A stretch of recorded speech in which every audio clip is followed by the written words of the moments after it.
നമ്മുടെ കൺമുമ്പിലുള്ള ചില വസ്തുക്കളെ പെട്ടെന്ന് നമ്മൾ കണ്ടെത്താതെ പോകുന്ന ചില നിമിഷങ്ങളുണ്ട്.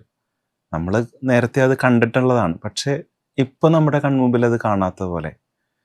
ചില മനുഷ്യരങ്ങനെയാണ്. ചില താക്കോലുകൾ ഒരു മേശപ്പുറത്ത് വെച്ചിട്ട് കുറച്ച് കഴിഞ്ഞ് നോക്കുമ്പോൾ അതവിടെ തന്നെയുണ്ട്. എന്നാലത് കാണാതെ പോകുന്നു.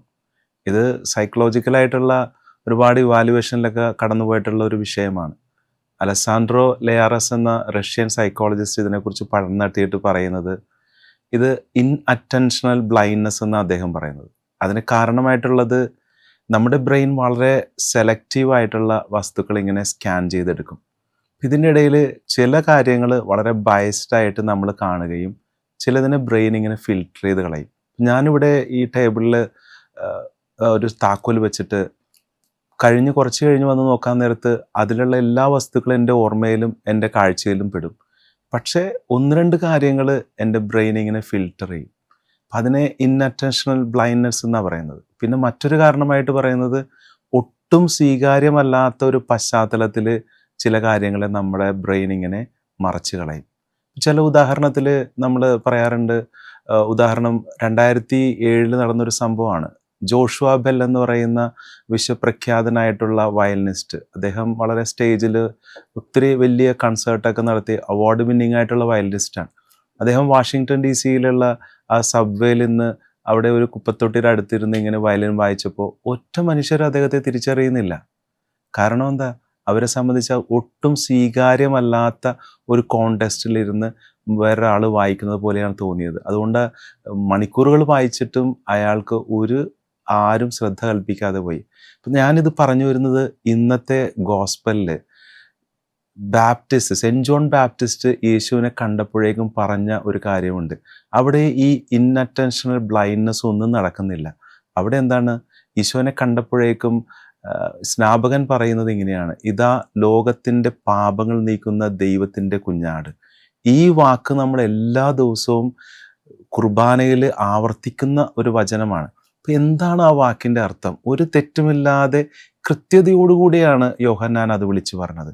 യോഹന്നാന് വേണമെങ്കിൽ ഈശോയെ വേറെ ഏതെങ്കിലും തരത്തിൽ അഭിസംബോധന ചെയ്യാറുണ്ട്.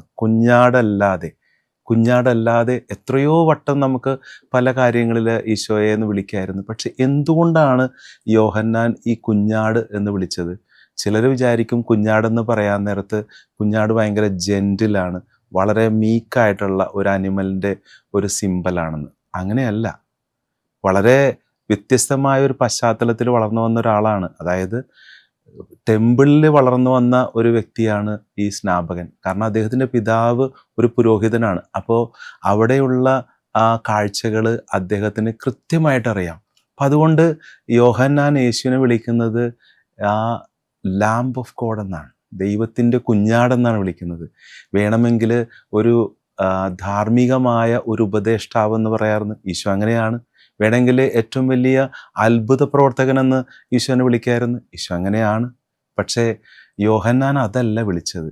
യോഹന്നാൻ വിളിച്ചത് യേശുവിനെ ദൈവത്തിൻ്റെ കുഞ്ഞാടെന്നാണ്. അപ്പോൾ ആ കുഞ്ഞാട് എന്നുള്ള വാക്കിൻ്റെ ആ ഒരു പൊരുൾ എന്താണ്? നമുക്ക് പറഞ്ഞു തരുന്ന ഒറ്റ കാര്യമേ ഉള്ളൂ. കാരണം യോഹന്നാൻ, ഞാൻ പറഞ്ഞു, നമ്മൾ ദേവാലയത്തിൽ വളർന്നു വന്നൊരു വ്യക്തിയാണ്. അപ്പോൾ യോഹന്നാൻ അങ്ങനെ വിളിച്ചെങ്കിൽ യേശുവിനെ കൃത്യമായി അടയാളപ്പെടുത്തുന്ന ഒരു വാക്കാണത്. അത് ബൈബിളിലെ ഒരു ഗോൾഡൻ ത്രെഡാണ് ഈശോയെ ഒരു കുഞ്ഞാട് എന്ന് വിളിക്കുമ്പോൾ അതിനർത്ഥമാക്കുന്നത്. അത് യോഹന്നാൻ പറയുന്നതിൻ്റെ അർത്ഥം പഴയ നിയമത്തിലുള്ള ആ ബലിയെക്കുറിച്ചാണ്, സാക്രിഫൈസസിനെ കുറിച്ചാണ്. പഴയ കാലത്തിൽ, ചരിത്രാതീത കാലം മുതൽ മനുഷ്യൻ ദൈവത്തിന് ബലിയർപ്പിച്ച് പ്രാർത്ഥിക്കാറുണ്ട്. അനിമൽ സാക്രിഫൈസ് എല്ലാ ഏൻഷ്യൻ്റ് മതവിഭാഗങ്ങളിലുള്ള ഒന്നാണ്. അത് ജൂവിഷ് റിലീജിയനിലും കൃത്യമായിട്ട് അങ്ങനെ തന്നെയാണ്. അത് ആരുമാകട്ടെ, കായനാകട്ടെ, അബ്രഹാം ആകട്ടെ, യാക്കോബ് ആകട്ടെ, ഏലിയ ആകട്ടെ, എലീശ ആകട്ടെ, അവരെല്ലാവരും ഇതുപോലെ ബലിയർപ്പിച്ച് പ്രാർത്ഥിച്ചവരാണ്. മൃഗങ്ങളെ, പ്രത്യേകിച്ച് കുഞ്ഞാടിനെ ബലിയർപ്പിച്ച് പ്രാർത്ഥിച്ചതാണ്. ഇനി നമ്മൾ ആ ജെറുസലേം ദേവാലയത്തിൻ്റെ പശ്ചാത്തലത്തിലേക്ക് വരികയാണെങ്കിൽ, ജെറുസലേം ദേവാലയത്തിന് ലക്ഷക്കണക്കിന് കുഞ്ഞാടുകളെയാണ് ബലിയർപ്പിച്ചുകൊണ്ടിരിക്കുന്നത്. അതുകൊണ്ട് ഈ ലക്ഷക്കണക്കിന് കുഞ്ഞാടുകളെ ബലിയർപ്പിച്ചത് കൊണ്ട് തന്നെ ദേവാലയം എത്തുന്നതിന് മുമ്പ് തന്നെ ദേവാലയത്തിൽ നിന്നുള്ള ഈ സ്മെല്ല് ദൂരെ നിന്ന് വരെ നമുക്ക് മനസ്സിലാക്കാൻ പറ്റുമായിരുന്നെന്നാണ് ചരിത്രകാരന്മാർ പറയുന്നത്. ഒരു കൊല്ലപ്പെടുന്ന കുഞ്ഞാട് നടത്തുന്ന ആ സ്ഥലത്ത് നിന്ന് ഇങ്ങനെ കുഞ്ഞാടിൻ്റെ രക്തം ഇങ്ങനെ ഒഴുകിപ്പോകുമ്പോഴുള്ള സ്മെല്ല് നമുക്കറിയാമല്ലോ. അത് തീർച്ചയായിട്ടും അറിയാൻ പറ്റും. അപ്പോൾ ഈശോനെക്കുറിച്ച് സ്നാപകൻ പറയുന്നത് ഈ വാക്കാണ്. അപ്പോൾ ഈ വാക്കിൻ്റെ ഒന്നുകൂടി നമ്മൾ അർത്ഥം മനസ്സിലാക്കുമ്പോൾ ഈശോ എന്തിനു വേണ്ടി വന്നു എന്നതിൻ്റെ അർത്ഥത്തെക്കുറിച്ചാണ് പറഞ്ഞു വരുന്നത്. ഈശോ വരുന്നത് നമ്മുടെ ഓരോരുത്തരുടെയും ജീവിതത്തിൻ്റെ പാപങ്ങൾ മായ്ച്ചു കളയാൻ വേണ്ടിയിട്ട്, കൊല്ലപ്പെടാനായിട്ട്, നമുക്ക് വേണ്ടിയുള്ള ഏക ബലിയായി തീരാനായിട്ടാണ് ഈശോ വന്നത്. ഇനി ഒന്നുകൂടി മനസ്സിലാക്കാം. റോമാക്കാർക്ക് എഴുതിയ ലേഖനത്തിൽ നമ്മൾ വായിക്കുന്നുണ്ട്, മനുഷ്യന് എല്ലാ തരത്തിലും പാപം ചെയ്ത് ദൈവമഹത്വത്തിന് അയോഗ്യരായി.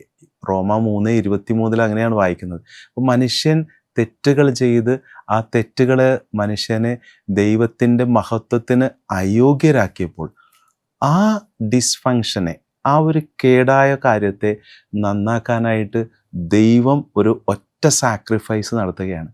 അതാണ് യേശുവിൻ്റെ കുരിശിലെ ബലി. അതാണ് യോഹന്നാൻ പറയുന്ന കുഞ്ഞാട്. അപ്പോൾ ഇതെങ്ങനെയാണ് നടത്തുന്നത്? നമുക്കറിയാം, നമ്മൾ കാറ്, മറ്റുള്ള വാഹനങ്ങളൊക്കെ ഉപയോഗിക്കുന്നവരാണ്.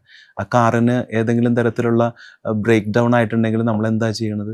നമ്മളൊരു വർക്ക്ഷോപ്പിൽ അത് കൊണ്ടുപോകും ആ കാറ്.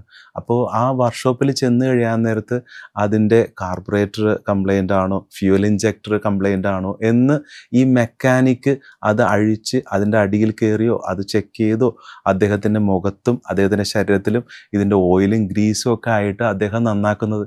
അല്ലെങ്കിൽ അദ്ദേഹം ഒരിക്കലും ഒരു ഫോണിൽ വിളിച്ച് നമ്മളോട് പറയാനല്ല, അതിൻ്റെ കാർബറേറ്റർ കംപ്ലൈൻ്റ് ആയി, അതിൻ്റെ ഫ്യൂൽ ഇഞ്ചക്ടർ കംപ്ലൈൻ്റ് ആയി, അപ്പോൾ ഈ ബ്രേക്ക് ഡൗൺ ആയ കാറ് നമുക്ക് ഓടിക്കാൻ സാധിക്കും? ഒരിക്കലുമില്ല. അതിൻ്റെ മെക്കാനിക്ക് അതിൻ്റെ താഴേക്ക് ഇറങ്ങി അതിനെ പരിശോധിച്ച് അതിൻ്റെ കേടുപാടുകൾ നീക്കുകയാണ് ചെയ്യുന്നത്. അപ്പോൾ ദൈവം നമ്മളെ സൃഷ്ടിച്ചതാണ്. ദൈവമാണ് നമ്മളെ സൃഷ്ടിച്ചത്.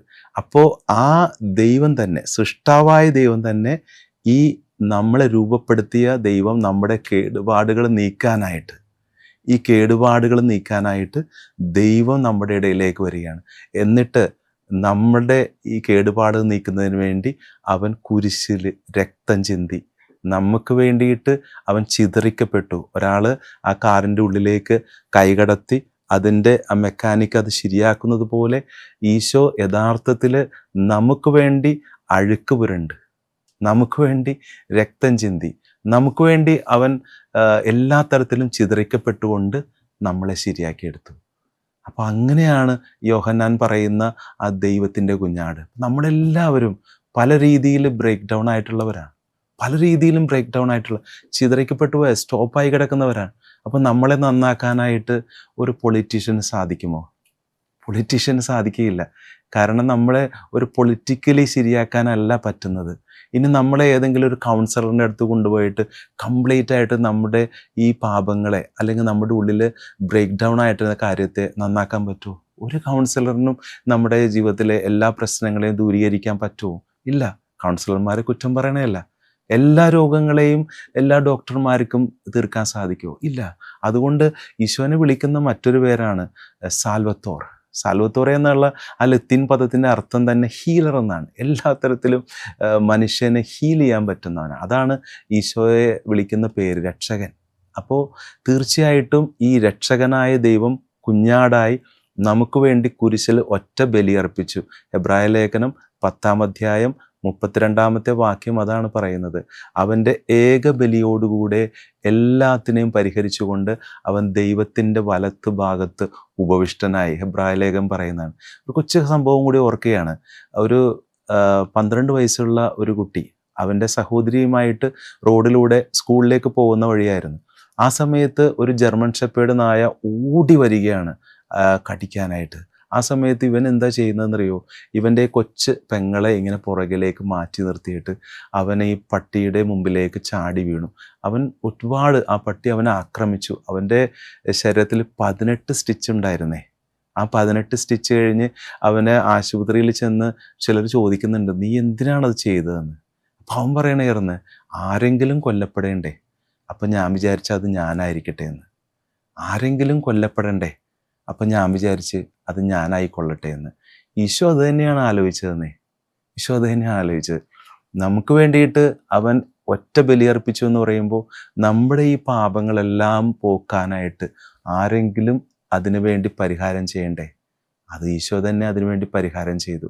അപ്പോൾ നമ്മുടെ ജീവിതത്തിൽ ഓർക്കേണ്ടത്, ഈ ദിവസത്തിൽ നമ്മൾ ചിന്തിക്കേണ്ടത് ഇത് തന്നെയാണ്. കർത്താവ് നമുക്ക് വേണ്ടിയിട്ട് ആ സാക്രിഫൈസ് ഏറ്റെടുത്ത് പൂർണ്ണമായും ആ സാക്രിഫൈസിലൂടെ നമ്മളെ രക്ഷിച്ചു. അപ്പോൾ യഥാർത്ഥത്തിൽ ഈശോ നമുക്ക് ആരാണ്? ഈശോ നമ്മുടെ ഒരു അത്ഭുത പ്രവർത്തകനായിട്ട് മാത്രമല്ല, അതാണ് ഈശോ. ഈശോ നമുക്ക് നൽകിയ ഉപദേശങ്ങൾ നൽകിയ ഒരു മോറൽ ടീച്ചറായിട്ടല്ല. മോറൽ ടീച്ചറാണ് ഈശോ യഥാർത്ഥത്തിൽ. ഈശോ നമുക്ക് വേണ്ടിയിട്ട് രോഗങ്ങൾ സൗഖ്യപ്പെടുത്തിയ ഒരു ഹീലറാണ്, ശരിയാണ്. പക്ഷെ അത് മാത്രമല്ല, നമ്മുടെ ജീവിതത്തിലെ ബ്രേക്ക് ടൈം ആയിട്ടുള്ള, നമ്മുടെ ജീവിതത്തിലെ പാപങ്ങൾ പൊറുക്കാൻ കഴിയുന്ന ഏക രക്ഷകനാണ് യേശു ക്രിസ്തു. അതാണ് യോഹന്നാൻ പറയുന്ന behold the lamb of God. ഇതാ ലോകത്തിൻ്റെ പാപങ്ങൾ നീക്കുന്ന ദൈവത്തിൻ്റെ കുഞ്ഞാട്. കഴിഞ്ഞ ഞായറാഴ്ചയിൽ നമ്മൾ ജ്ഞാനസ്നാനത്തിൻ്റെ തിരുനാളായിരുന്നു. ഈശോ ആ ജോർദാൻ നദിയിലെ ആ ചെളി നിറഞ്ഞ വെള്ളത്തിലേക്ക് ഇറങ്ങി നിന്ന് മനുഷ്യരോട് തോളോട് തോള് ചേർന്ന് നിന്നുകൊണ്ട് ആ ജ്ഞാനസ്നാനം സ്വീകരിച്ചു. കാരണം എന്താ? മനുഷ്യരോട് സമമായിക്കൊണ്ട്, അവൻ്റെ പാപങ്ങളോട് തോളോട് തോള് ചേർന്നുകൊണ്ട്, പാപമില്ലാത്ത ആ കുഞ്ഞാട് ആ വെള്ളത്തിലേക്ക്, ചെളി നിറഞ്ഞ ആ വെള്ളത്തിലേക്ക് ഇറങ്ങി നിന്ന് അവൻ നമുക്ക് സമനായി. അപ്പോൾ ഇന്ന് സഭ നമുക്ക് നൽകിയ ഈ വചനം എന്താ? വചനം നമ്മളോട് പറയുന്നത്, നമുക്ക് സമനായി നിന്നവൻ നമ്മളെ രക്ഷിക്കാൻ വേണ്ടിയിട്ടാണ് വന്നത്. അതുകൊണ്ട് ഈ ഞായറാഴ്ച നമ്മൾ ഓർക്കേണ്ടത്, രക്ഷിക്കുന്ന ക്രിസ്തു നമുക്കുണ്ട്. രക്ഷപ്പെടുത്തുന്ന ആ വലിയ ചൈതന്യം, അതാണ് ദൈവത്തിൻ്റെ കുഞ്ഞാട്. അതുകൊണ്ടാണ് യോഹന്നാൻ ആ വാക്ക് പറഞ്ഞത്. മറ്റൊരു വാക്കും യോഹന്നാൻ യേശുവിനെ നോക്കി പറഞ്ഞില്ല.